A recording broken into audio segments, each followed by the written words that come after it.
Alert Forecast. Certified most accurate since 2004. Well, it's nice, beautiful out right now. Maybe the last of the mild conditions outside for quite some time after today. Yeah, we've got a lot of systems that are coming down the pipeline for us as we get through the end of this week, look ahead to the weekend. So let's kind of walk you through these next couple ones. Today, high pressure's in control. It's going to give us a lot of sunshine that you may already be enjoying out there today. So the temperatures, yeah, they got a little bit of a reset from yesterday, but honestly, this is in the ballpark of where we should be for this time of the year, kind of in that lower to middle 50-degree range. But by tomorrow, the clouds will start to thicken up and we're waiting on our next cold front. And keep in mind, while the wind is not overly gusty right now, it will increase as we go through the overnight hours, and that's all preceding this next system. Friday's off to a dry start. Temperatures low to mid 40s across the region, but we're waiting on that rain chance to work in from the west. I think for most of us, we're going to hold off the rain chance till about 8, 9 o'clock in the morning. Once we get closer to honestly about this time tomorrow,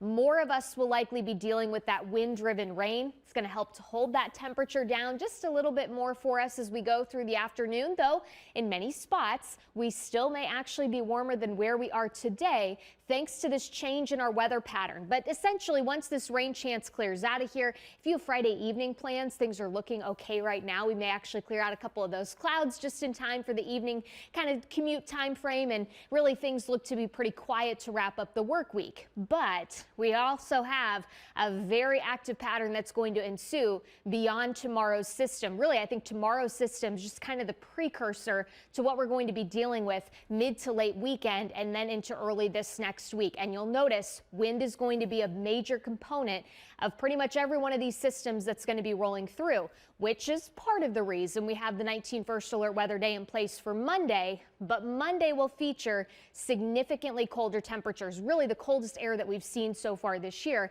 And that's what's going to bring back the opportunity for some lake effect snow. Keep in mind, lake temperatures are into the lower 50s. So if you're talking an air temperature into the 30s, that's what's going to give you some pretty decent lake effect snow squalls that will likely set up through the course of the day on Monday and potentially last into early Tuesday. And so we do expect some snowfall accumulation as well as some high travel impacts across Northeast Ohio.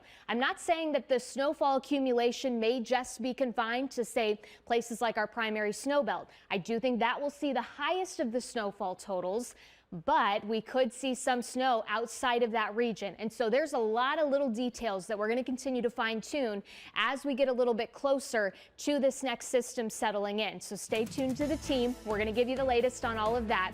We do recover a little bit by the middle part of next week, which I'm sure will be welcome after our first taste of winter. We'll be right back.